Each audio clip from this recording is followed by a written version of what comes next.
Hey mama, if you're listening to this, you might be carrying a secret that feels too heavy to speak out loud.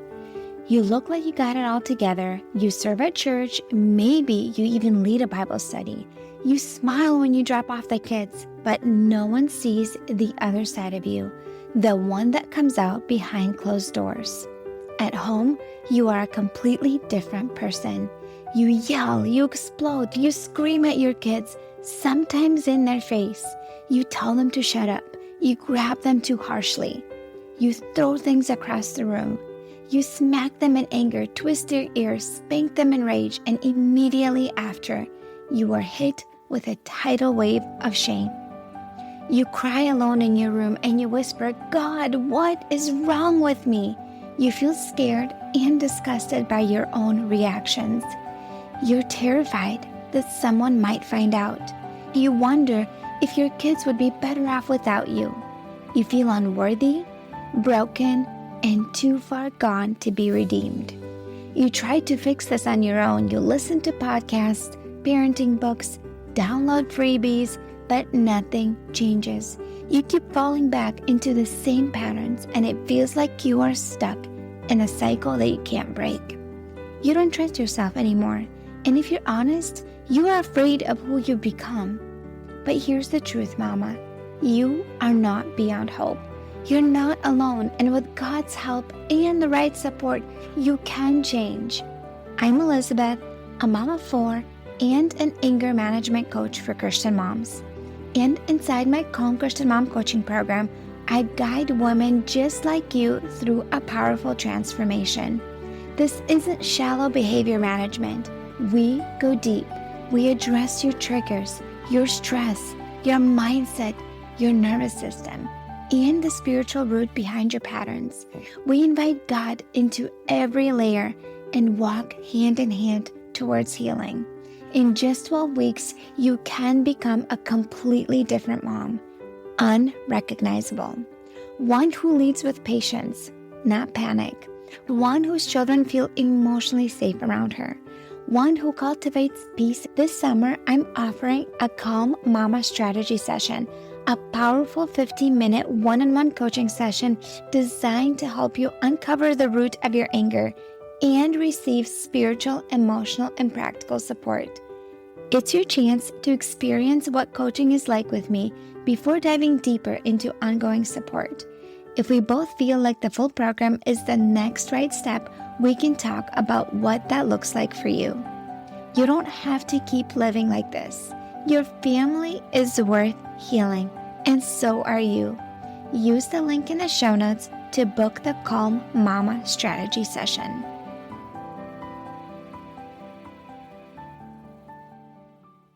Have you ever had a circumstance where someone does something over and over and over again that triggers you just massively? It just drives you bonkers. It could be your spouse, it could be your kids, it could be your neighbor, it could be your sister, it could be your mom, anybody. But it just drives you nuts, absolutely nuts. And you just want to do something mean and reactive because you maybe brought it up, you've asked them not to do it, and for some reason, they continue to do it over and over and over again. So then what are you left with? And so this is what I want to talk to you about today. If this is something that resonates with you, I want to talk to you about this. I want to remind you that I have a really wonderful resource for you. It is 5 steps to break free from mom rage shame. So if you react in anger, you scream, yell at your kids, you say hurtful things that you wish you didn't, and you have so much remorse over it, I have a free training that I put together for you. It's 5 steps that you need to take after you explode in rage so that you don't sit there in shame and just do not mean to yourself, that negative self-talk, and allowing that shameful talk from the enemy that makes you feel even worse, because you will never shame yourself into becoming a better mom and a better version of yourself. And so this training for you, it's a video training. If you just scroll down in the show notes, it is step 1 under the next step section. that for you to watch that free training. Or if you go to the website endmomshame.com, it's also going to redirect you to that link where you sign up and you will be able to watch that training right away. So let's get back to the episode. How do you respond when someone does something over and over again? Something that triggers you massively. Well, first of all, what does the Bible say? What does the Bible call us to do? The Bible tells us that we are responsible for our own actions. We are not responsible for other people. We are going to stand in front of the Lord and give an account for everything that we said and did. All right? So we're not responsible for other people. We can influence them, we can impact them, and we cannot control other people. And so I wanted to share with you an example that is not parenting related, but I had this conversation with one of my neighbors, and I think you might find it really, really valuable. So a couple weeks ago, I was at my neighbors who went on a trip. They went on a trip and they have a pool that they built in their backyard, and it's down our street, and they offered for my kids and I to come over and play at the pool when they're done. And so I was over there at the kids at the pool, and then it was Mother's Day actually, and the neighbor that is next door, his name is Mr. Sam. He lives over there, and he is a single guy that lives by himself for many years in that house. And he came over when we were at the pool and brought me some gardenias, flowers, just as a happy Mother's Day gift. And as we got talking to, my kids talk to him all the time. He has a little fish pond in front of his house, and when we go on family walks, my kids just love talking to him, and he's an extrovert that lives by himself, and he loves to talk too. And so he came over and we had a wonderful conversation, and then somehow that conversation got into that the neighbor who owned the pool, his driveway is right, obviously, next to the lawn of Mr. Sam. And Mr. Sam has an issue that the neighbor that owns the pool, when he blows off the leaves off of his driveway, he blows them off on Mr. Sam's property. And so technically by Florida law, you're not supposed to do that. If the leaves are on your driveway, doesn't matter whose trees they came from, even if it's from your neighbor's trees, you cannot just put those leaves on your neighbor's lawn because you can't prove necessarily that's your neighbor's, leaves from their tree. And anyways, the point is that this neighbor, for some reason, keeps blowing off the leaves from his driveway on Mr. Sam's property. And it really, really, really bothers Mr. Sam, a lot. He's brought it up before. He asked that neighbor not to do it. He had multiple conversations. It caused tension before in the past when they used to live here, and then they moved away for some time to a different state. Now they were renting out their property, and then they moved back, and the neighbor's doing the same thing. And it's just causing tension between them two. Neither of them are planning to move anywhere. They're both going to stay in these houses, and it's causing lots of tension. And so he was just sharing with me his frustration about the circumstance that he doesn't know what to do. He doesn't know, should he put up signs, private property? Should he videotape him and then take him to court? He was feeling really frustrated about it. And I was just listening to him kind of vent on about the circumstance. He seemed like he felt powerless in the circumstance. He felt out of control, and it was just causing lots of frustration for him. And so, as I was listening to him the whole time, I'm like, what can I say that will help him think about this circumstance in a different way? Obviously, it bothers him enough. And obviously, it's really contributing to a lot of his triggers, this circumstance. So what can I say that might be helpful? And I remember having a conversation with Mickey. She was on my show, and we were talking about moms that are single moms and their exes doing things that really bother them. And she said this thing. She said, you have three options. You can accept it, that this is just the way things are. I've asked him not to do it. He continues to do it for some reason. It's just the way that he is. I'm just going to choose to accept it, even though I don't like it. You can release it. You don't have to accept it, but you just mentally let it go. I hate it.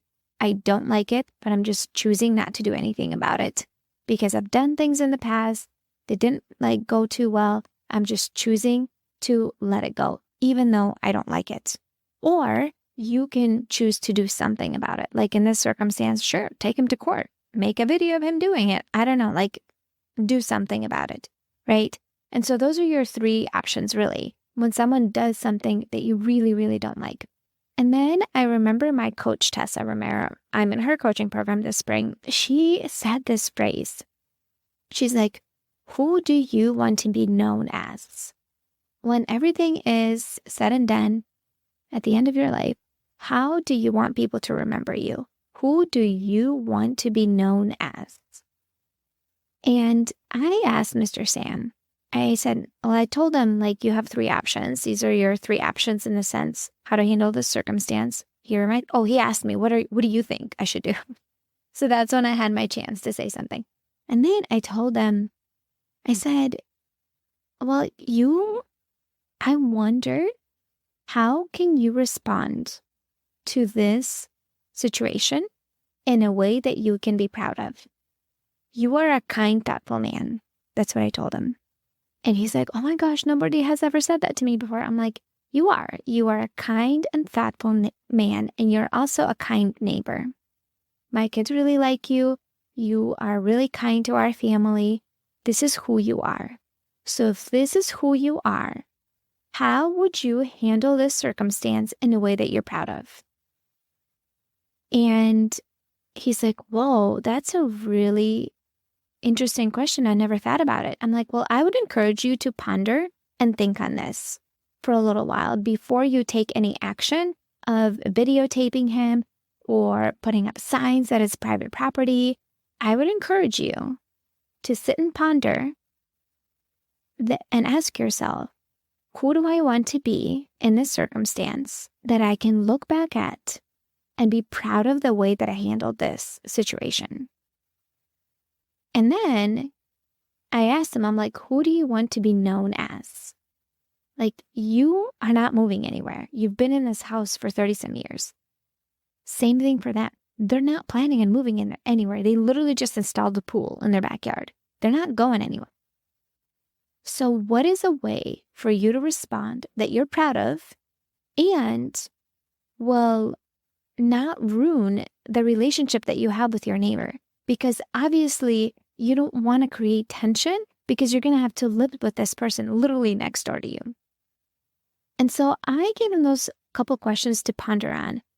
The next day we were on a walk and he came up to me and he said, Elizabeth, thank you so much for giving me those questions to think about because I never thought about it from that perspective. And I sat there and I thought about how do I want to respond in a way that I'm later proud of. And he said, I decided to not say anything to him. And the next time he goes out there and blows the leaves off the driveway onto my property, I will just go out there and just rake the leaves without saying a word and not giving attitude, just absolutely doing nothing. In the sense saying anything and just cleaning it up. Because if I clean it up little by little, it won't pile up. And this is what I'm going to do. And this is a way that I can handle it and be proud of the way that I handled it. And I was really proud of him for being able to slow down and to ponder on it, to reflect on it, and making a decision and a choice that is intentional and something that he can later look back at and be glad that is the way that he handled that circumstance. So the question is, who do I want to be? And how do I want to respond in a way that I'm proud of? And who do I want to be known as? When everything is said and done at the end of the day, who do I want to be known as? And so those are some questions that I think are really important to ask yourself to help you reflect on how you want to handle a circumstance, because every circumstance is different. Maybe it's your kids, maybe it's your sister, maybe it's your aunt, maybe it's your mom that does something that drives you crazy, something keeps giving candy to your children when you're asking her not to, or keeps buying gifts when you're asking her not to. So how do you want to respond And I want you to think about it and journal through it in a way that is maybe godly and in a way that you're proud of, that you can look back at. Maybe you need to set boundaries. Maybe you need to let go, right? Maybe you need to do something about it, right? And so I want you to think about those questions when your kids do something over and over again, when your spouse does something over and over again, when your neighbor does something over and over again. First, I want you to know, who are you as a person? And that is something that you and I work on when you join my coaching program. One of the first weeks that we work on is we figure out, who do you want to be as a mom, as an individual? Because we know who we don't want to be. We don't want to be angry. We don't want to be reactive. We don't want to be frustrated, right? You know who you don't want to be, but who do you want to be? Do you want to be kind? Do you want to be empathetic? Do you want to be understanding? Do you want to be thriving? Do you want to be calm? Do you want to be patient? Who do you want to be as a mom? There's so many different ways that you can respond based on who you choose to be. So if you are choosing to be Christ-like, and this is who you want to be, and you're striving to be, and you're choosing that identity, this is who I am as a person, as a mom, as an individual. Then you look at the circumstance and you ask yourself, how can I respond in a way that aligns with who I want to be? Because then I can look back at the circumstance and be proud of the way that I handled it. And who do you want to be known as when everything is said and done at the end of your life, and you want others to look at your life and maybe your children and your spouse? How do you want them to know you as? How do you want them to talk about you as a person in challenging circumstances? That felt hard and triggering. And this is hard work, my friend. This is not something that you just comes up, that you pull out of thin air. You need to sit and reflect and ponder on this. And ask Christ, what do you want me to do in this circumstance? This feels hard. This feels overwhelming. There is this phrase that I said before on my podcast, and I learned it from the book Triggers by Wendy Speak and Amber Leah. And it's about triggers in motherhood, but one of the things they say in there, figure out what you mean to say before you say something. You need to figure out ahead of time what you're going to say and do, because if you just wait for the circumstance, you're going to go back to automatic patterns and reactive mode, things that you've done in the past. But if you figure out ahead of time what you're going to do and journal about it, this is what I'm doing. This is how I am responding. This is who I'm choosing to be in the circumstance. You are way more likely to implement that because you are practicing it ahead of time.